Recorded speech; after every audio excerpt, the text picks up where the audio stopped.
So, let's start with Calvin and Eddie are back.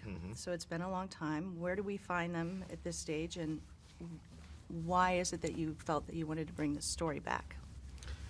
I think with Calvin, he's really taken his place as the owner of the shop, and as I imagine him, being in the same position as his father was, with people respecting him in the neighborhood for owning this shop for so long, and he actually has influence with some of the shot callers, and I think he's a well-respected guy, in the neighborhood. So I think that's where Calvin has left off. Yeah, and I think with Eddie is there as again this connection to that for him. Being his father's friend, being in the shop for so long, being a father figure to Calvin. And for him, it's still a place to go. It's his his country club, his little social spot where he sits and comes and socialize with the people in the neighborhood and see them come and go. And now the shop is unisexed, and so you also have to deal with the newness of the world, and so Eddie is just watching all this kind of happen. Now, you've got some of the old characters, and you've got some new characters here. So this is a great ensemble cast. Were you very selective were you selective in bringing on these new characters? Yeah, we wanted to bring in people that can enhance and have an impact. We didn't want to just have a bunch of different faces without them being able to shine once they hit the screen. So, in the case of Regina Hall and Deion Cole, J.B. Smooth, Common, all of them have punch to their characters, and they all have great things to contribute to this shop and to this movie. So it was cool not only to have these new characters here, but to have them so impactful on the outcome of the movie, and not just, playing the background of me and Sid or Anthony. But, we was happy to get Eve back, and we was happy to get Sean Patrick Thomas and Troy, so it was cool to have this veterans and rookies and really have fun with it. Now, as the veterans of it, do you think these newcomers were a little intimidated by walking into this, this group? I think on the first couple of days, people were definitely I did a speech. I told at the dinner beforehand. I just told them, I was like, look, we got to Barbershop 3. I don't need none of y'all new people to mess it up for us. So basically, this is set the tone. Yeah, and I think that people, they knew that everybody came in with the loving the film anyway, and I think wanted to show respect to like what we had accomplished before, and so everybody cared about their roles and wanted to have a good time with them, and in Cube as a producer and and the lead actor, sets that tone, so it works really well when we come to work, we get the job done, yet we get to have fun. So and I think that everybody kind of took that attitude, and we had great shoot days. It was a lot of fun, even though it was hot sometimes.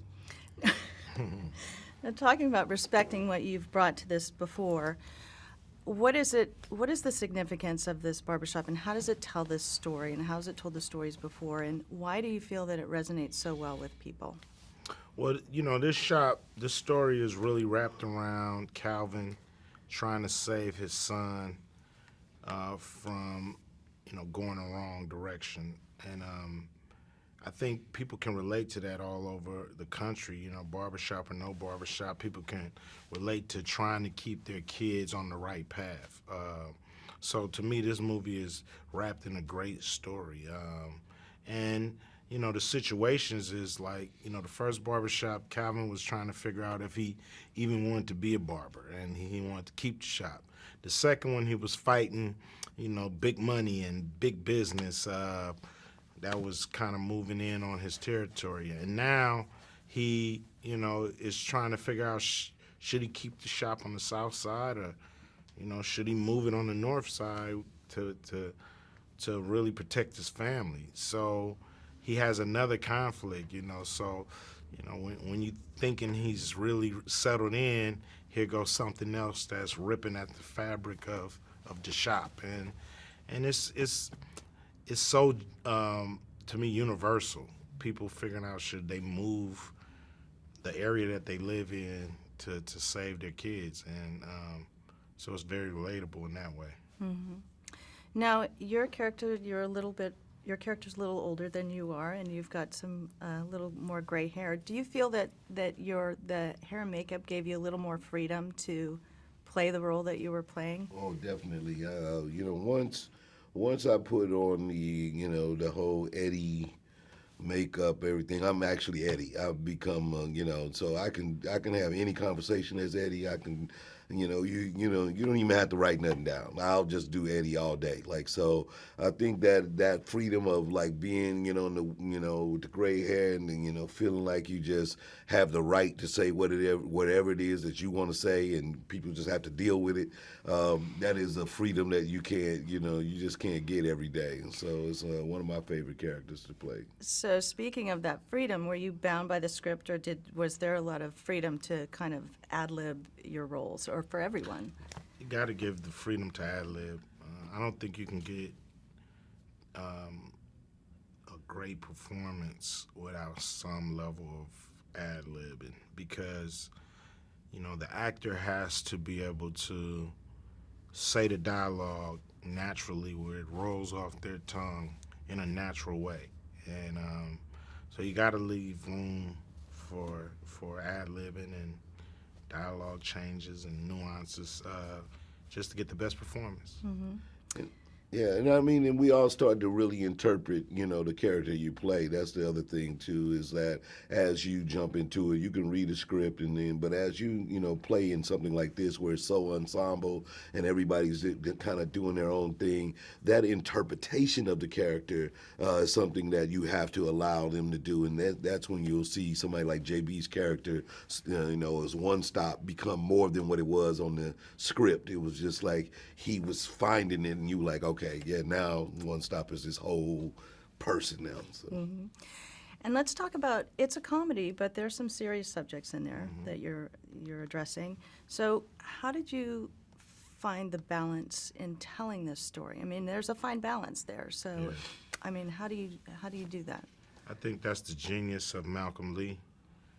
If you look at his past films, especially Best Man Holiday, he was able to have you laughing at a very hard, kind of deep subject matter. He was dealing with cancer. So it's like he just has that knack to be able to, make you have fun, let you laugh, let you enjoy it, and then sneak this, story in on you, but still make you feel optimistic and good about it, no matter how heavy the story is. And, it's to me the reason why he was the best guy for the job on this movie, because I knew he would bring that to the table. And what do you hope audiences take away when they see this film? Well, I think hopefully, for us, we have a franchise that's been working. We want people to go and enjoy the movie and know that they're getting a quality, film, and at the same time, great laughter. And then, it is a message of community and love for, your neighbor and your family and and your loved ones, and in a way that is uplifting. And I think that, as much as we see so many negativity about the African American community, to know that these businesses exist and the people who work there are good people, and that's true as well about the South Side and Compton and all these places that we think are negative. It's people who live right there who are great people, and this is what we're trying to show you. I mean, I hope youngsters, especially, the ones that are still reachable, will look at this movie and decide to be a good person, and do the good things and do the right things, and not decide to